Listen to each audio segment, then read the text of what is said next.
अगर इस समय तुम्हारी सांसें रुक जाएं, दिल की धड़कन थम जाए और ये शरीर बिल्कुल स्थिर हो जाए, तो क्या खत्म हो जाएगा सब कुछ, या फिर कुछ ऐसा है जो शरीर से परे भी मौजूद है?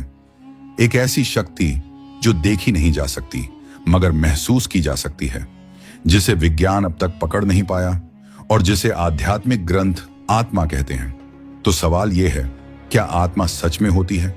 क्या मरने के बाद कुछ बचता है? और अगर आत्मा है तो हम हैं कौन? सन 1987 उत्तर प्रदेश के एक छोटे से गांव में एक 7 साल की बच्ची अचानक अपने माता पिता से कहती है, मैं इस घर की नहीं हूं, मेरा असली घर तो आगरा में है और मेरी मौत एक कार एक्सीडेंट में हुई थी। शुरुआत में सभी ने इसे बच्चों की कल्पना समझा, लेकिन जब उस बच्ची ने अपने पिछले जन्म के घर, गली और परिवार का सही सही वर्णन किया तो सबके पैरों तले जमीन खिसक गई। टीवी चैनल्स पहुंचे, रिसर्चर्स आए और वो बच्ची आज भी इस देश की सबसे चौंकाने वाली पुनर्जन्म की कहानियों में शामिल है। क्या वो आत्मा थी जो एक शरीर छोड़कर दूसरे शरीर में आ गई थी? आत्मा का विचार हजारों सालों से मौजूद है, लेकिन आज का इंसान तर्क चाहता है, सबूत चाहता है। 1907 में एक अमेरिकी डॉक्टर डंकन मैकडॉगल ने दावा किया था कि इंसान की मृत्यु के समय शरीर का वजन लगभग 21 ग्राम कम हो जाता है। उसने कहा, शायद यही आत्मा का वजन है। बेशक इस प्रयोग को वैज्ञानिक रूप से आलोचना भी मिली, लेकिन एक सवाल अब भी जिंदा है। अगर आत्मा नहीं होती तो फिर मृत्यु के बाद वह ऊर्जा कहां जाती है जो इस शरीर को चला रही थी? भगवत गीता में श्री कृष्ण अर्जुन से कहते हैं, न जायते म्रियते व कदाचित। आत्मा न जन्म लेती है न मरती है, वह नष्ट नहीं होती, वह तो बस शरीर बदलती है, जैसे हम पुराने कपड़े उतारकर नए पहनते हैं। हिंदू, बौद्ध, जैन, इस्लाम और ईसाई हर परंपरा में आत्मा का जिक्र है, लेकिन इन सब के बीच एक सवाल अब भी गूंजता है, क्या आत्मा को अनुभव किया जा सकता है? अब हम इस रहस्य की परतें खोलते हैं। तैयार हो जाइए, क्योंकि अब हम प्रवेश करने जा रहे हैं आत्मा के रहस्य की उस सुरंग में, जहां से लौटने पर आप पहले जैसे नहीं रहेंगे। पर आगे बढ़ने से पहले, अगर आपने अभी तक हमारे चैनल को सब्सक्राइब नहीं किया है तो अभी सब्सक्राइब कर लीजिए, ताकि हमारी हर अगली रहस्यमयी और ज्ञानवर्धक वीडियो सबसे पहले आप तक पहुंचे। क्या आत्मा को सिर्फ आस्था की दुनिया में ढूंढा जा सकता है, या फिर विज्ञान भी इस अदृश्य रहस्य के करीब पहुंच चुका है? क्या आत्मा का वजन 21 ग्राम है?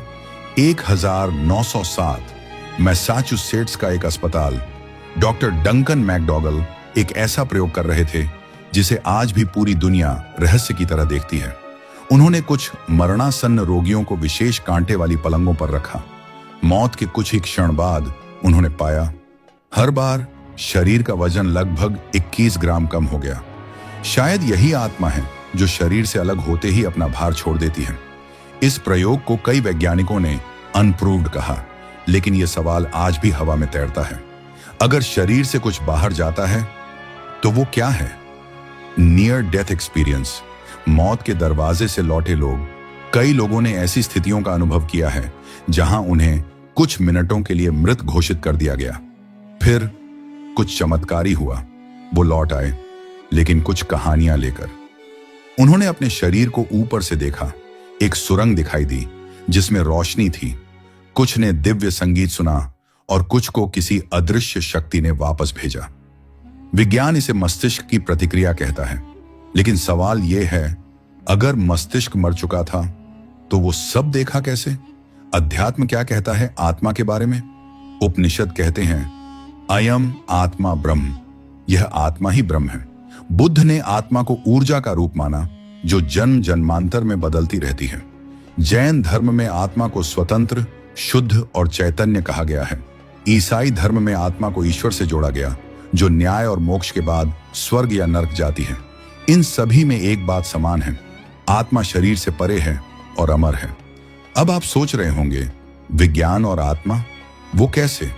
क्वांटम फिजिसिस्ट एर्विन श्रोडिंगर ने कहा था, सचेतना एक ही शरीर में सीमित नहीं है, it is a universal field. कुछ वैज्ञानिक मानते हैं कि चेतना यानी कॉन्शियसनेस सिर्फ मस्तिष्क की प्रक्रिया नहीं है, बल्कि ब्रह्मांडीय स्तर पर एक ऊर्जा है। यानी शायद आत्मा एक क्वांटम ऊर्जा है जो शरीर के जरिए अपना अनुभव करती है। तो क्या आत्मा को साबित किया जा सकता है? अब तक आत्मा को देखा नहीं जा सका है, लेकिन क्या सिर्फ देखा जाना ही अस्तित्व का प्रमाण है? हवा नहीं दिखती मगर महसूस होती है, प्यार नहीं दिखता मगर छूता है, तो आत्मा क्यों नहीं हो सकती? क्या कभी आपके साथ ऐसा हुआ है कि आपने कोई जगह पहली बार देखी हो, फिर भी वो जानी पहचानी लगे? या कोई अजनबी मिल जाए और दिल कहे हम पहले भी मिल चुके हैं? क्या ये महज संयोग है या आत्मा की कोई दबी हुई याद, पिछले जन्म से आई हुई? पुनर्जन्म सिर्फ एक कल्पना या कुछ और? पुनर्जन्म का विचार भारत में हजारों साल पुराना है। भगवत गीता में श्री कृष्ण कहते हैं, वासांसि जीर्णानि यथा विहाय नवाणि गृह्णाति नरोपराणि। जैसे मनुष्य पुराने वस्त्र त्याग कर नए धारण करता है, वैसे ही आत्मा पुराने शरीर को छोड़कर नए शरीर में प्रवेश करती है। लेकिन क्या यह सिर्फ धार्मिक विश्वास है या इसके पीछे कुछ ठोस प्रमाण भी हैं? एक बच्चा जो अपने पिछले जन्म को याद करता है। 1958 राजस्थान के एक छोटे से गांव में एक 5 साल का बच्चा अचानक अपनी मां से कहता है, मां, मेरी असली मां जयपुर में रहती है। मेरा नाम श्याम था। मेरी एक दुकान थी और मुझे किसी ने गोली मार दी थी। शुरू में सबने हंसी उड़ाई, लेकिन जब उस बच्चे ने जयपुर के एक गली का नाम बताया, दुकान का स्थान और मरने के दिन का वर्णन, तो परिवार जयपुर गया और वहां मौजूद थी वही दुकान, वही गली और वही परिवार जो उस बच्चे की बातों से मेल खा रहे थे। उस दुकान के मालिक की वास्तव में गोली मारकर हत्या हुई थी और उसका नाम भी श्याम ही था। डॉ इयान स्टीवेंसन, जिसने पुनर्जन्म को शोध बना दिया। यूनिवर्सिटी ऑफ वर्जीनिया के मनोचिकित्सक डॉ इयान स्टीवेंसन ने अपना पूरा जीवन उन बच्चों की केस स्टडीज में लगाया जो पिछले जन्म की यादें बताते थे। उन्होंने 2500 से ज्यादा मामलों को डॉक्यूमेंट किया, जिनमें बच्चे उस स्थान का विवरण देते थे जहां वो पहले जन्मे थे। कभी कभी उनके शरीर पर वैसे ही निशान होते थे जैसे मौत के समय लगी चोटें, और कई बार तो पुराने परिवार वालों को पहचान तक लेते थे। ये महज संयोग नहीं हो सकते, यहां कुछ ऐसा है जो शरीर से परे है। भारतीय दर्शन के अनुसार आत्मा एक निरंतर यात्रा में है। हर जीवन में उसे कुछ सीखना है, अनुभव करना है, कर्मों को पूरा करना है। जब तक आत्मा पूर्ण नहीं होती, वह जन्म लेती रहती है। जन्म, मृत्यु, पुनर्जन्म एक चक्र जो तब तक चलता है जब तक आत्मा मोक्ष प्राप्त नहीं कर लेती। क्या पुनर्जन्म का अनुभव हम भी कर सकते हैं? कुछ लोग ऐसे भी हैं जिन्होंने ध्यान, समाधि और पास्ट लाइफ रिग्रेशन के माध्यम से अपने पिछले जन्म के दृश्य देखे हैं। पास्ट लाइफ रिग्रेशन एक साइकोलॉजिकल तकनीक है जिसमें व्यक्ति ट्रांस में जाकर अपने बीते जन्मों की स्मृतियों तक पहुंच सकता है। कुछ लोगों ने देखा कि वे कभी सैनिक थे, कभी किसान, कभी विदेशी सभ्यताओं में रहते थे। क्या ये मन का भ्रम है या आत्मा की गहराइयों से उठती सच्चाई? अगर आत्मा लौटती है तो हम कौन हैं? अब सवाल यह है, अगर ये शरीर अस्थाई है और आत्मा बार बार जन्म लेती है, तो क्या मैं सिर्फ एक नाम हूं या कोई बहुत पुरानी यात्रा पर निकली आत्मा? क्या आज का तुम उस आत्मा का एक नया अध्याय है? अगर अब तक की बातें आपके मन को छू रही हैं, तो वीडियो को लाइक जरूर करें और चैनल को सब्सक्राइब करना न भूलें। साथ ही कमेंट करके बताएं, क्या आपने कभी आत्मा को अनुभव किया है? आत्मा को जानने के 2 रास्ते हैं। एक, बाहर से खोजो, विज्ञान, तर्क, पुनर्जन्म की कहानियां, और दूसरा, भीतर जाओ, वहां जहां कोई आवाज नहीं, कोई विचार नहीं, सिर्फ मौन है। उस मौन में कई आर्षियों, योगियों और साधकों ने आत्मा को देखा है, अनुभव किया है। यह भाग उसी अनुभव की यात्रा है। ध्यान यानी मेडिटेशन आत्मा से जुड़ने का पहला माध्यम है। प्राचीन भारत के योगियों ने बताया, जब मन स्थिर हो जाता है, विचार रुक जाते हैं और शरीर भी चुप हो जाता है, तो एक तीसरी चीज जागती है। एक साक्षी जो सब देख रहा है मगर कुछ नहीं कहता। वही साक्षी आत्मा है। समाधि ध्यान की चरम अवस्था जहां साधक का अहंकार समाप्त हो जाता है। मैं कौन हूं? इस सवाल का उत्तर अनुभव में आता है।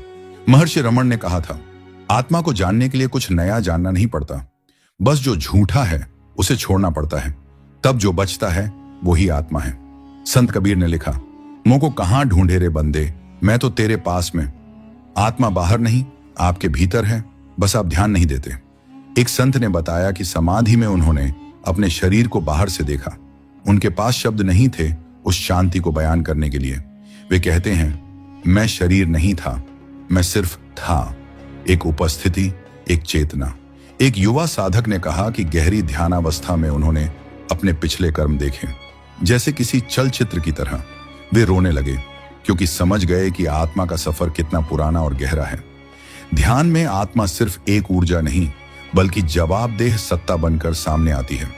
हर कर्म, हर विचार, हर भावना आत्मा में रिकॉर्ड होती है।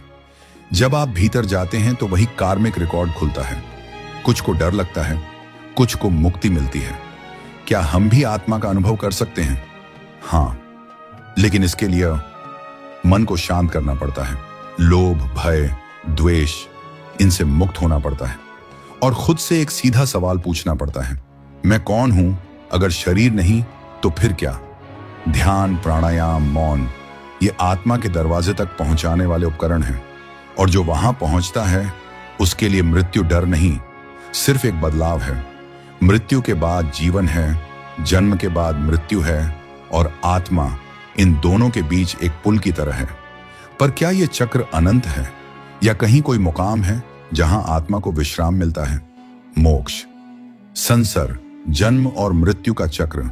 हिंदू दर्शन कहता है कि आत्मा जन्म के बाद मृत्यु और फिर पुनर्जन्म के चक्र में बंधी रहती है। इसे कहते हैं संसार। हर जीवन में आत्मा कुछ सीखती है, कुछ कर्म करती है, अच्छे या बुरे, और उन्हीं के अनुसार अगला जन्म तय होता है। लेकिन एक सवाल हमेशा उठता है, अगर आत्मा शुद्ध है तो उसे जन्म क्यों लेना पड़ता है? उत्तर है कर्मों का बोझ। जब तक कर्म अधूरे हैं, आत्मा फिर लौटती है।